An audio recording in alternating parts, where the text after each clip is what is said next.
ഞാൻ അതാണ് മാഡത്തിന്റെ കാല് പിടിച്ചിട്ടില്ല ഞാൻ പറയുന്നത്. എനിക്കൊരു അവസരം, എന്റെ അവസരം നഷ്ടപ്പെടുത്തരുത്, അത്രേ ഉള്ളൂ.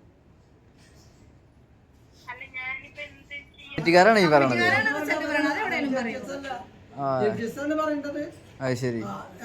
ഇവരിപ്പോ പറയണ അപ്പീൽ എടുക്കണില്ല. അപ്പീൽ എടുക്കണില്ലെങ്കിൽ എന്തിനു കാശ് മേടിച്ചു വെക്കണേ?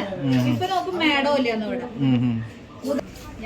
ഞാനിപ്പോ ഇത് പറഞ്ഞത് നാളെ ഇനി ഇവര് ഈ തെറ്റ് ആവർത്തിക്കരുത്, അത്രേ ഉള്ളൂ. നാളെ ഞാൻ വേറൊരു കുട്ടിക്ക് ഈ ഒരു അവസ്ഥ വരുത്തരുത്. സ്റ്റേറ്റ് അന്നത്തെ കഴിഞ്ഞ കൊല്ലത്തെ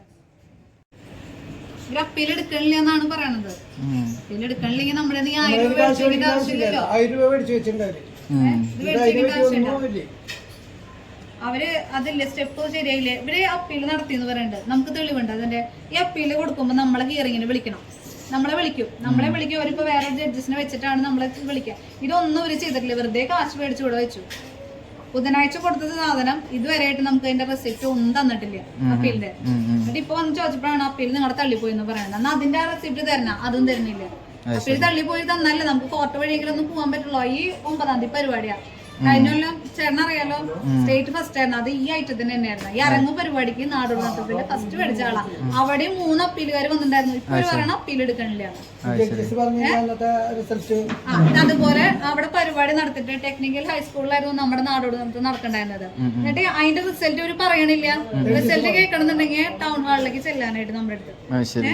ഈ ടൗൺ ഹാളിലാണോ റിസൾട്ട് പറയാ? ഒരു പരിപാടി നടക്കണമെങ്കിൽ ആ സ്ഥലത്ത് വേണം റിസൾട്ട് അനൗൺസ് ചെയ്യാം. അത് ആര് അനൗൺസ് ചെയ്യണം? ജഡ്ജസ് അനൗൺസ് ചെയ്യണം.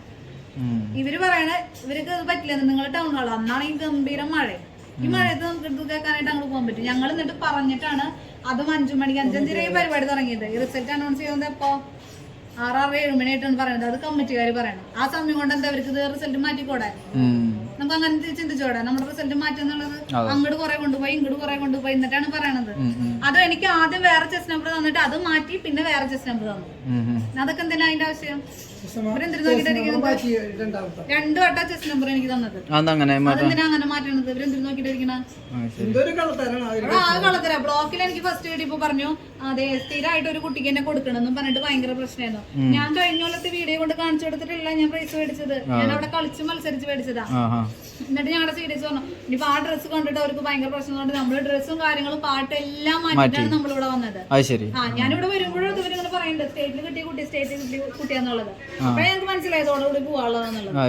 അതുപോലെ തന്നെ റിസൾട്ട് വന്നപ്പോ നമ്മുടെ പ്രൈസ് പോയി. അന്ന് ഇവരിപ്പോ പറയണ അപ്പീൽ എടുക്കണില്ല. അപ്പീൽ എടുക്കണില്ലെങ്കിൽ എന്തിനു കാശ് മേടിച്ചു വെക്കണേ? ഇപ്പൊ നോക്കും മേഡോ ഇല്ലാന്ന് ഇവിടെ. ബുധനാഴ്ച കൊടുത്ത സാധനം ഇപ്പൊ എന്താഴ്ച? തിങ്കളാഴ്ച. നമുക്ക് നീ കോർട്ട് വഴി പോകാൻ പറ്റുമോ? എന്നിട്ട് ജഡ്ജസിനെ അടുത്ത് ഫോൾട്ട് ചോദിക്കുമ്പോ അവരെല്ലാം ആ ഫോൾട്ടിന്റെ സംഭവമില്ലേ, ഫോൾട്ട് ഇല്ലേ, ഞങ്ങൾക്ക് അറിയില്ല. എന്നിട്ട് അവസാനം ഈ ജഡ്ജസ് ഞങ്ങളടുത്ത് പറയാം ഞങ്ങൾ ആദ്യമായിട്ട് വന്നതാണ്, ഞങ്ങൾ ആദ്യമായിട്ടാണ് ജഡ്ജ്മെന്റ് വരുന്നത്, ഞങ്ങൾ ചിദംബരത്ത് പഠിക്കണവരാണ്. ഇങ്ങനെ ഏതെങ്കിലും ജഡ്ജസ് പറയോ? ആദ്യമായിട്ട് വന്നതാണെങ്കിൽ തന്നെ അങ്ങനെ പറയോ? ഇവര് പറയണതാ. അത് ചെറിയ 3 പിള്ളേര് വന്നിട്ട് ജഡ്ജസിന്റെ യോഗ്യതയോ ഒന്നുമില്ല ഇവിടെ. ചോദിക്കുമ്പോ ഇവര് പറയുന്നത് എല്ലാം നിങ്ങളുടെ ഭാഗത്താണ് ന്യായം, നിങ്ങളുടെ ഭാഗത്താണ് ന്യായം. അപ്പീലും ഇല്ല. എല്ലാം നിങ്ങളുടെ ഭാഗത്താണ് ന്യായം, ന്യായം മുഴുവൻ നിങ്ങളുടെ ഭാഗത്താ. എന്നിട്ട് എന്താ അപ്പീലില്ല? നമ്മുടെ കാശ് പോകാൻ കാര്യം. ഇപ്പൊ മാഡം മലപ്പുറത്തുനിന്ന് വിളിച്ചു പറഞ്ഞു ഞാൻ വരണ വരെ അവരോട് വെയിറ്റ് ചെയ്യാൻ പറയാം, ഞാൻ വന്നിട്ട് വിളിക്കാന്ന്. നമുക്ക് ജോലിയും കാര്യങ്ങളുള്ളതാ, നമ്മൾ ഇതിനു വേണ്ടി നടക്കുന്നതല്ല. അതും ഡാൻസിനോടുള്ള അത്ര ഇഷ്ടം കൊണ്ടാണ് നമ്മൾ ഇത്രയും കഷ്ടപ്പെട്ട് മുകളിൽ നിന്ന് സ്കൂൾ തുടങ്ങുന്ന ദിവസം എന്നിട്ട് വരെ ആ കുട്ടീനെ നേരത്തോടെ വിളിച്ചുകൊണ്ട് നമ്മൾ ഇതിന് വന്നത്. എന്ത് നമുക്ക് വേഗം അപ്പീൽ കൊടുത്തിട്ടേലും കിട്ടാ, കോടതി വഴിയിലും പോവാന്നുള്ളത് കാരണം. അപ്പൊ മാഡം വരുന്നവരെ നമ്മളിവിടെ നോക്കിയിരിക്കില്ല. നമ്മുടെ 1000 രൂപയും പോയി, ഇനി ചെലവോ ഈ പോയി വരണേന്റെ കാശ് ഇത് ഇവര് തരുവോ? അതൊക്കെ മാഡത്തിന്റെ ഉത്തരവാദിത്തം. ഒരു DMC ആയിട്ട് ആ സ്ഥാനത്തിരിക്കുമ്പോ അവരുടെ ഉത്തരവാദിത്തമാണ് അത്. ഇതൊക്കെ ഒപ്പിട്ടിട്ട് വേണ്ട പോവാനായിട്ട്. ഇവരെ ബൈലോല് പ്രത്യേകിച്ച് ചെയ്തിട്ടുണ്ട് 2 ദിവസത്തിനുള്ളിൽ ഇതിന് തീരുമാനമാക്കണം എന്നുള്ളത്. ഇതിപ്പോ എത്ര ദിവസമായി? പിന്നെ എന്തിനാ ഇവര് സ്ഥാനത്തിരിക്കണത്? അതിലെഴുതിണ്ട്, ബൈലോല് എഴുതിയിട്ടുണ്ട്. ഞാൻ അവരെ ബൈലോ മേടിച്ചു, അതിൽ എഴുതിയിട്ടുണ്ട്, എന്റെ കയ്യിലുണ്ട്. 2 ദിവസത്തിനുള്ളിൽ ഇതിന്റെ തീരുമാനം അറിയിക്കണം എന്നാ നമ്മളോട് പറയണത്. ബുധനാഴ്ച കൊടുത്ത സാധനം ഈ സമയം വരെയായിട്ട് നമുക്ക് അതിന്റെ അപ്പീലിന്റെ കിട്ടിയിട്ടില്ല. ന്യായം നമ്മുടെ ശരിയാക്കി തരണ്ടേ? മാഡം എന്താ പറയണേ? മാഡം ഇപ്പൊ വിളിച്ചു പറഞ്ഞിരിക്കുന്നത് മലപ്പുറത്തുനിന്ന് ഞാൻ വരട്ടെ, ഞാൻ വരുമ്പോ അവരെ വിളിക്കാന്ന്. ഇപ്പൊ ഇവര് പറയണ അപ്പീല് ഞങ്ങളുടെ ഇവരെടുത്ത് വന്നപ്പോ ആൾക്കാരുടെ അടുത്ത് പറഞ്ഞു അപ്പീലേക്ക് നിങ്ങൾ കൊടുക്കണ്ട, ഒരു കുട്ടീനെ മാത്രമേ കൊണ്ടുപോകുള്ളൂ എന്നുള്ളത്. ഈ നമ്മള് കൊടുത്തത് വേറെ ആരുടെ കയ്യിലല്ല, ഈ DMC കവിത എന്ന് പറഞ്ഞിട്ടുള്ള മാഡത്തിന്റെ കയ്യിലാണ് കൊടുത്തത്. ഒരു മാഡം സിജു സാർ എന്ന് പറഞ്ഞിട്ട് സിജുകുമാർ എന്ന് പറഞ്ഞിട്ട് ആ സാറിന്റെ കയ്യിൽ കൊടുത്തു. അപ്പൊ നമ്മൾ വേറെ ആരെയല്ല കൊടുത്തത്. ശരിക്കും ഈ സ്ഥാനത്തിരിക്കുന്ന മെയിൻ ആയിട്ടുള്ള മാഡത്തിന്റെ കയ്യിൽ, കവിത മാഡത്തിന്റെ കയ്യില കൊടുത്തത്. അപ്പൊ ഈ മാഡത്തിന് അറിയില്ലേ അപ്പീൽ എടുക്കില്ല എന്നുള്ളത്? നമ്മുടെ നീ 1000 രൂപ മേടിച്ച് വെക്കേണ്ട ആവശ്യമുണ്ടോ? ഭയങ്കര കള്ളത്തരായിരുന്നു ഇപ്രാവശ്യം നടന്നത്.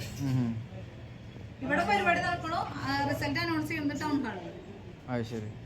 അതിൽ എവിടെയെങ്കിലും ഉണ്ടാ ജഡ്ജസ് അല്ലേ റിസൾട്ട് അനൗൺസ് ചെയ്യാ? അത് നമ്മുടെ റിസൾട്ട് പറയണേക്ക് മുന്നേ ജഡ്ജസിന് വിടല് കഴിഞ്ഞു. ജഡ്ജസ് പോയി. ഞങ്ങളുടെ റിസൾട്ട് പറയണേക്ക് മുന്നേ ജഡ്ജസിന് പറഞ്ഞയച്ചു. കമ്മിറ്റിക്കാരാണ് അത് ഞങ്ങൾ പറഞ്ഞിട്ട് ഞങ്ങൾക്ക് റിസൾട്ട് കേൾക്കണം എന്ന് പറഞ്ഞിട്ട് കമ്മിറ്റിക്കാരാണ് പറഞ്ഞത്. കമ്മിറ്റിക്കാരാണ് ഈ പറയുന്നത്. റിസൾട്ട് പറയണത് അത് എവിടെയെങ്കിലും പറയും. അത് ശരി.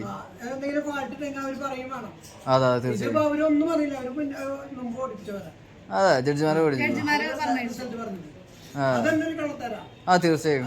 അതെ അവരെല്ലാം അനൗൺസ് ചെയ്യുന്നുണ്ട്. ഞാൻ കഴിഞ്ഞ വർഷം വന്നപ്പോൾ ജഡ്ജിമാരല്ലേ വീഡിയോ ഉണ്ട്. എല്ലാ കാര്യങ്ങളും എല്ലാ ഫോൾട്ടുകളും കാര്യങ്ങളും ഒക്കെ പറഞ്ഞു. ബ്ലോക്കില് വരെ ജഡ്ജസ് പറഞ്ഞത് എന്റെ കയ്യിലുണ്ട്. ജഡ്ജസ് പറയുന്നത് ജില്ലയിൽ മാത്രം ആകെ പോയി. എന്നിട്ട് ഇതിന് ജഡ്ജസ് ഇല്ലാന്ന് പറഞ്ഞിട്ട് ആ പരിപാടി കഴിഞ്ഞിട്ട് ഇവിടെ ചേച്ചിമാര് കൂർക്കൂളിയും പാടാൻ സ്റ്റേജിൽ കയറുന്നിട്ട് ജഡ്ജസ് ഇല്ല. അടുത്ത പരിപാടിക്ക് ജഡ്ജസ് വേണ്ടേ? അതില്ല. ഭയങ്കര കൂർക്കൂളിയായിരുന്നു. ഇപ്രാവശ്യത്തെ അറങ്ങ് പരിപാടി ആകെ മോശം. പരിപാടി കൂടി ഇപ്പൊ ഇവർക്ക് തന്നെ അത് താങ്ങാൻ പറ്റാണ്ടായത്. ഇവരുടെ കയ്യിൽ നിൽക്കണ്ടായത്. ഹലോ, കവിത മേഡല്ലേ? ഞാൻ ഐശ്വര്യാണ്. ഞാൻ നാടോടിന് അപ്പീൽ കൊടുത്തിട്ടുണ്ടായിരുന്നു. അപ്പോൾ എൻ്റെ അപ്പീൽ തള്ളാനുള്ള കാരണം എനിക്കറിയേണ്ടത്.